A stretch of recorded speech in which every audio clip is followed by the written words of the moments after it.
我们在一起3年了，感情一直都挺好的。之所以到今天这种地步的，都是他爸妈引起的。我觉得呢，如果他是真爱我的话，他一定会做出一点努力。但是现在呢，他一点表现都没有。是我现在顺，什么都没有，但是我还年轻啊，我可以挣钱，可以努力，以后肯定会有钱。我真的觉得特别的累。我真的希望他能在家人面前做出自己的一番努力，哪怕是一个承诺也可以。他们凭什么就这么看不起我呀？其实我是真的很想跟他在一起，我很爱他。可是他现在无所谓的态度让我觉得，我真的不知道该怎么办才好。你为什么不说话？我听了一耳朵，好像这边的家长也是比较反对的。我要透露一个秘密，当女方的转门转开的时候，他的父亲将和他一起出场。接下来我们用掌声请出这对嘉宾，来，掌声有请。男主人公小亮28岁，来自合肥，目前无业。女主人公娜娜29岁，来自河南，服装销售。站在她旁边的是娜娜的父亲，在他们的旁边还有一只密码箱。关于这个箱子里的秘密，你愿意跟大家分享吗？小亮，我愿意。我愿意。好，有请。您为什么看不上这小伙子呀？因为我和他妈妈一直不同意。都什么年代了，就外地的小伙怎么地了？外地小伙油头滑脑，我们知人知面不知心。你怎么会觉得这小伙油头滑脑呢？靠不住呢？就拿和娜娜去我家那第一次，到我家之后也不打个招呼，进屋就是玩手机。吃饭之后还不知道帮我端盘子，我心里面非常反感。可能是我做的不是太好，因为怎么说呢，我第一次跟女孩回家看父母，对不对？本身我就很认生一人，是不是第一次去了，他肯定会紧张。再一就是他家本身就能说普通话，我就不明白怎么回事，去了以后就全是家乡话，我就好多都听不懂。你可以问我呀。当时那么紧张，谁能想到啊？再说也不好意思啊。那你去的时候，我提前回老家，我都已经跟你说了，我说你去我家的时候，你第一次去，你穿的体面点儿，像样点儿。然后你去的时候，你就拎了几个苹果，一个塑料袋，然后买了2瓶红酒，上面还写着促销价50块钱。这就不错了，还有人把打开的成条烟往出送呢。你这样，因为你是第一次到我家嘛，大家都过来看，还是穿了一个白 T 恤、牛仔裤，就特别随便的就来了。不挺帅的吗？那我就觉得，我觉得他帅，可是我。好，我先问一件事儿，姑娘，你是想跟小伙分手还是不想分啊？不想，但是现在是我爸不同意我们两个在一起。行，你别说了啊！我问你，你能离开他吗？不能，他是我这么长时间以来遇到的最合得来的一个，一直也相处的特别的融洽。你的资料上面写的你现在无业是吧？对。这段时间大概有多久？半年左右了吧。听说这个姑娘帮你还了5万块钱的账，是吗？对，之前因为跟朋友一块商量，准备想开一手机店嘛，实施到要营业的时候，朋友中间有这个钱不是他给我要的，他连续好几天一直不停的接电话，然后情绪特别不好，我就偷偷的翻了他的手机，发现他朋友在给他催这个债，然后我就把钱还给他朋友了。我爸就觉得这个男孩肯定是在骗我的钱。一直到现在，你没个稳定的工作，干不1个月，你就换另外一个新的工作，1个月干不了又换另一个新的工作，你拿什么去养他？这个资料上面娜娜写的是服装销售是吧？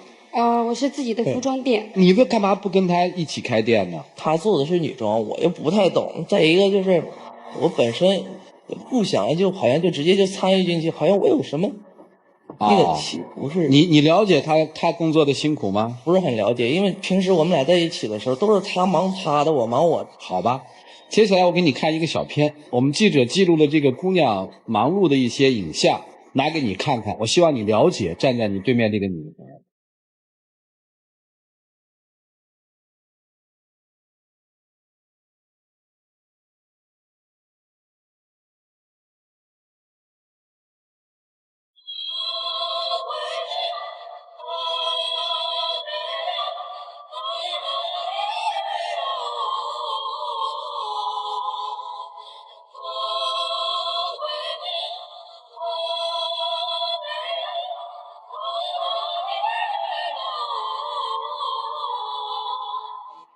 早上4点钟就要进货了。4点钟能拿到第一批最好的货。几点钟能下班啊？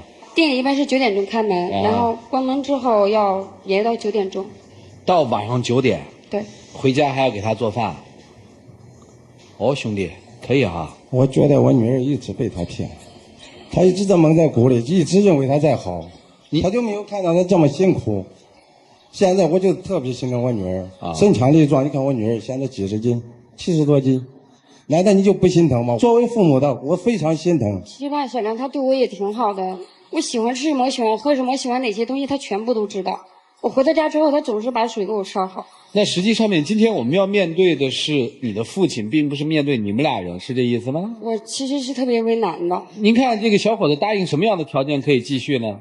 其实吧，我也不是说非一直坚持，一直到现在，我和我姑娘他妈没有见到他的父母，也不知道你的父母是不是同意，是不是瞧不起我家女儿。其实我家里人也特别重视这个事儿，我也带着他去过我家，我父母都很喜欢娜娜。我去了，他确实带我去了。老父亲的意思是说，为什么你们家的人还没有到门上去提亲？因为我爸说了，你找了一个河北的小伙子可以，我同意你们结婚啊，但是你们要来我们家这边生活，我更好的可以照顾你们。但是他爸妈就觉得他是在做上门女婿，所以就特别坚持。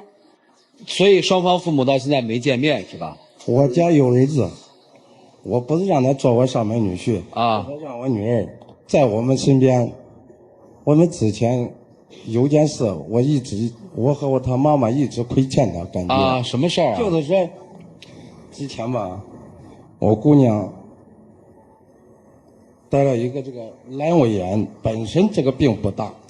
当时医生跟我讲说，你姑娘是不是要做手术，或许要保守治疗。但是我在考虑，我不想让姑娘身上有什么疤痕，所以说就是保守治疗。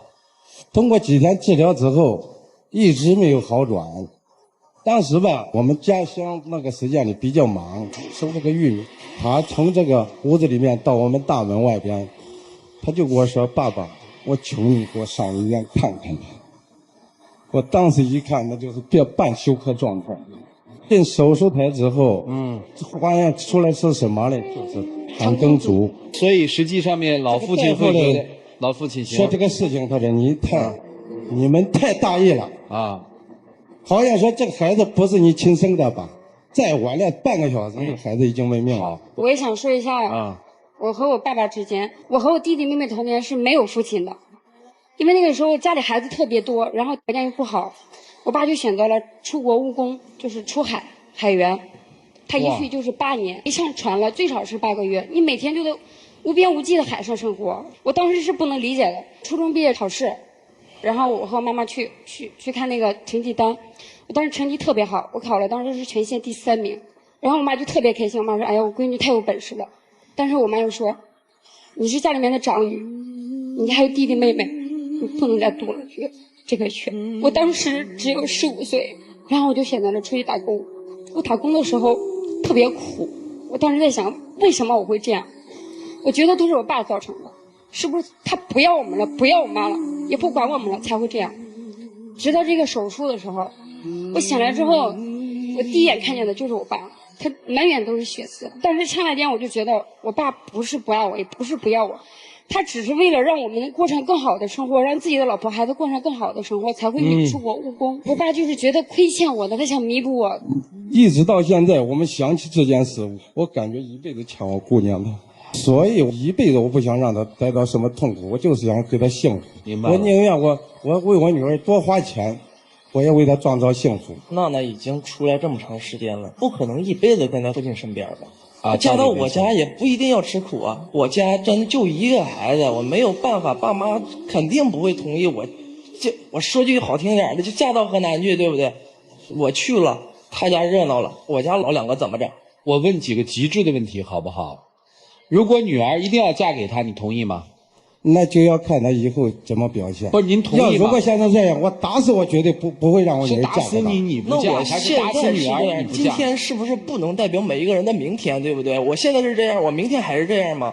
我年轻的我可以奋斗。我女儿这身小力薄就能做，你为什么不能？你帮她一下总行吧？问问小亮，如果娜娜的父亲就是不同意你娶她，你怎么办？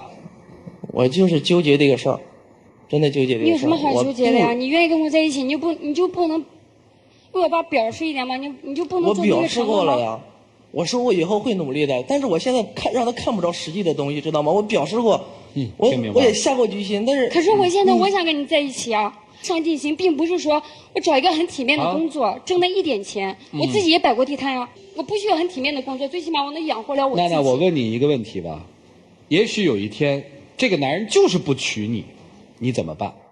说实在话，我现在也有一点迷茫，我不知道是因为我爸强烈的反对，还是因为他自己消极的情绪，还是压力太大。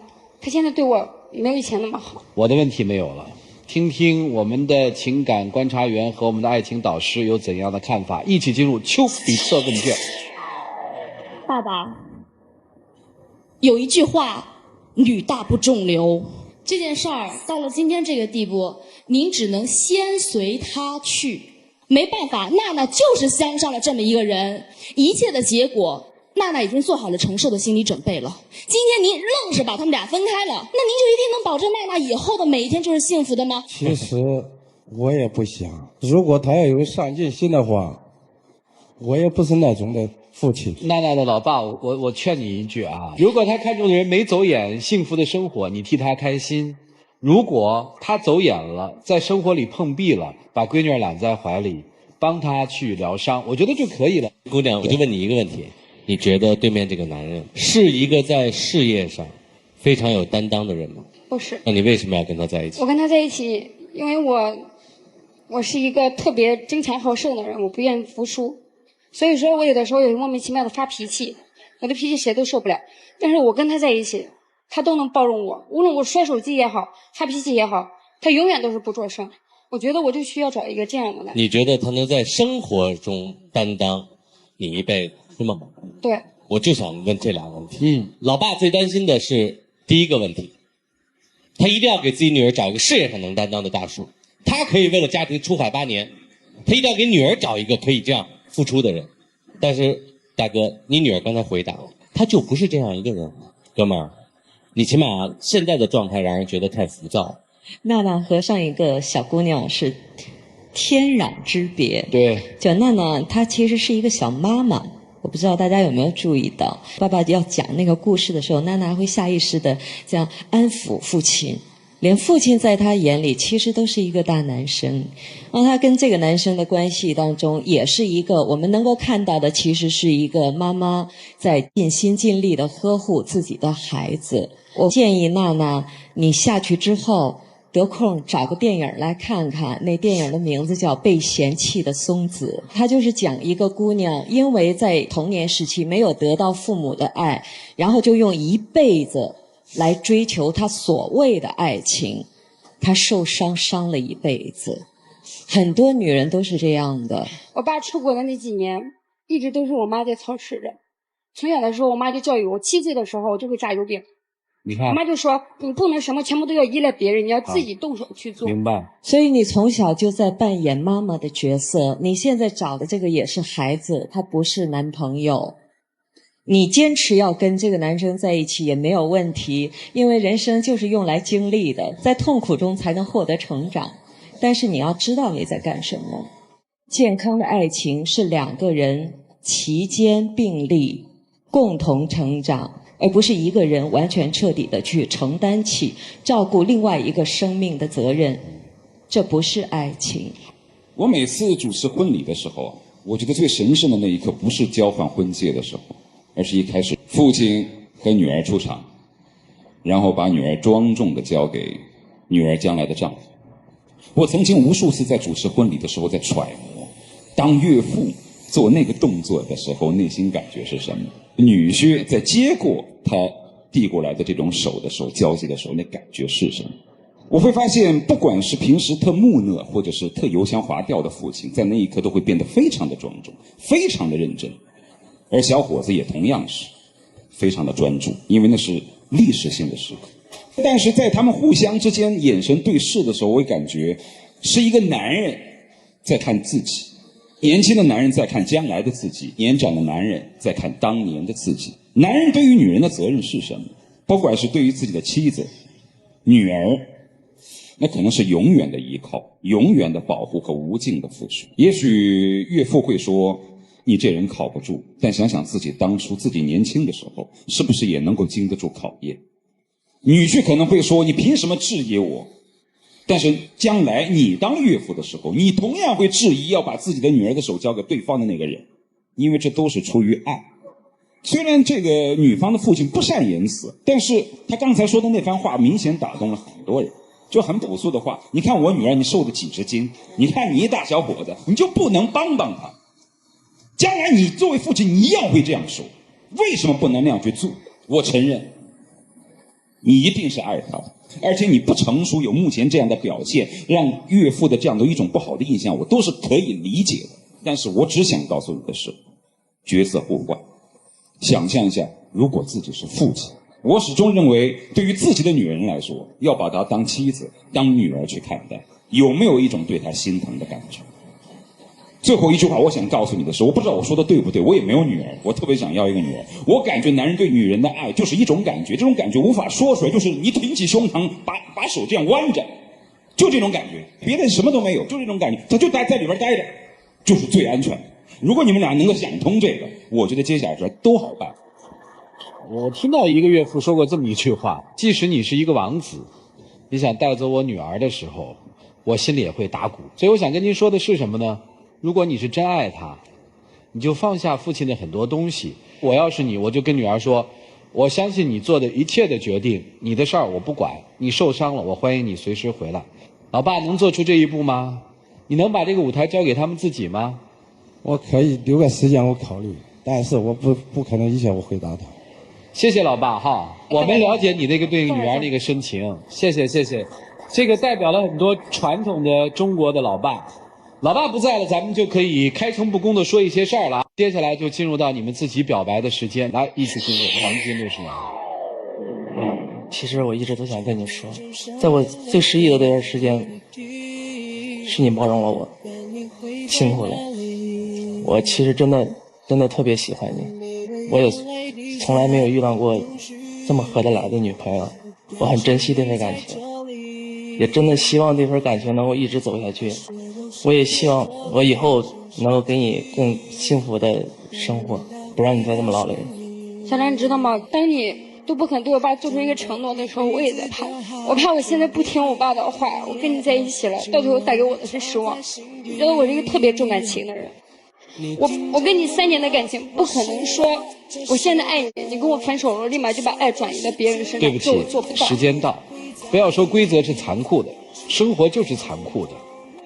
你做了一个决定，你就要为这个后果负责。所以他们说嘛，生活没有如果，是吧？只有结果和后果，是吧？两位，请回到对方留给你们秘密的那扇门，请回。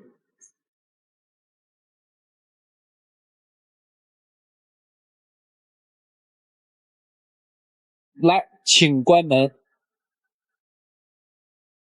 你们觉得这一对在一起的可能性是多大？如果你们觉得可能性很大呢，选赞成；你们觉得哎呦两个人好像有点不合适哦，就请你们选反对。来，各位，请表决。现场有76.67%的观众朋友觉得他们应该能在一起。我们来问一问现场的观众朋友是怎么看的？我不太看好，男孩子还是缺乏一种担当。姑娘，你选择的是什么？我选择的是赞成。这个女孩很坚定地表达出了对这个男生的喜欢，而且他们都是成年人，应该懂得之后自己面临的这些事情。然后我希望他们因为你看到了女孩的坚决，所以你看好是吧？您选的是不看好。男的有点太幼稚，女的跟他反正肯定得多受不少的幸福。善良的大姐怕这个女孩子遭罪，你会发现稍微上年纪一些的人不太看好，年轻人就特别的看好。这个里面可能就暗合了娜娜父亲的一些想法。当然了，我们说爱情还是两个人决定的事情。接下来我们一起数5个数，看看这对年轻朋友他们自己的选择是什么。5、4、3、2、1，请开门。3、2、1，请开门。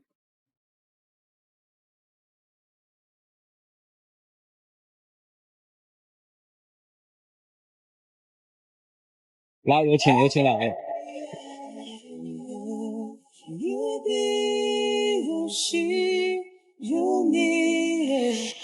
我觉得小梁没有让我失望，他不是骗财骗色的那种人。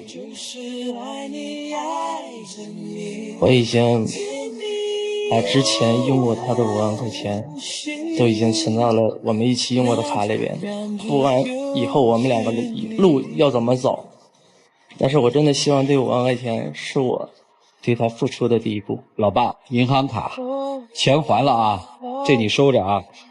他的秘密是什么？我跟小梁在一起，我是没有秘密的，我什么事情都会告诉他，我只想跟他在一起，我爱他。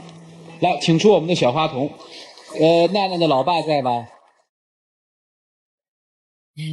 谢谢你。娜娜的老爸，他一会儿要求婚了啊，行吧？还是想再考验考验的。你们家闺女，刚才陈老师说了上半句，下半句我给你说个全句好吧？叫女大不中留，下半句是留下结冤仇。自己考虑吧，还考验啥？他现在恨不能就扑在他怀里。当然，我希望他幸福了。那完了吧？考验是一码事嘛。你就祝福一下不就得了吗？我不知道这。我爸是想说现在先不要结婚，然后结婚的话等到2年之后。你这个老爸呀，真是。来，你跟我。你要有女儿，你也会这么想。我有女儿，我闺女的事儿我早说了。来，您过来，我早说了，愿嫁谁嫁谁。说不好听的话，他就是一杀人犯，我只能跟他说，你跟杀人犯怎么能在一起？他说我就要跟他在一起，我说那你去吧，因为我无法体验他的人生，我真的这么想。所以啊，我跟你说，有闺女的老爸都靠边站。咱养大了全属于社会，跟咱一点关系都没有。你现在能不能给他们一点祝福啊？我祝你们在一起幸福。嗨，对。哎，不对呀，这事儿是我帮你说成的。请我们吃喜糖啊！感谢杰利亚为本节目嘉宾订婚提供的套装礼盒。小亮，当你把这个礼物送给你最爱的女人的时候，请你在心里默默对她说，爱要有你才完美。订婚成功的男女嘉宾将获得由聚焦摄影提供的一份价值1万元的婚纱摄影套餐。来，我们大家一起来见证他们的浪漫而神圣的时刻哈。娜娜，希望你嫁给我，我以后会加倍对你好的。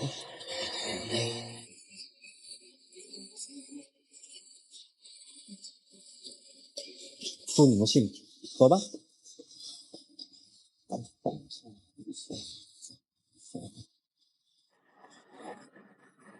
大哥，见识没有？就是这样，一恋爱就没咱了。你永远阻止不了他们相爱或者不爱，好还是坏，都让别人有生活的权利。您说呢，老哥？请回吧。祝你们全家幸福啊！谢谢。请回。接下来是一个分享的时间，一起进入杰利亚爱情。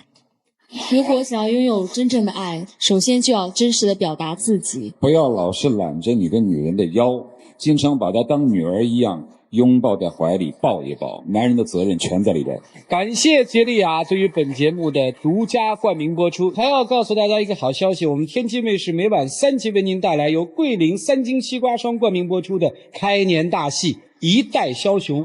这个剧呢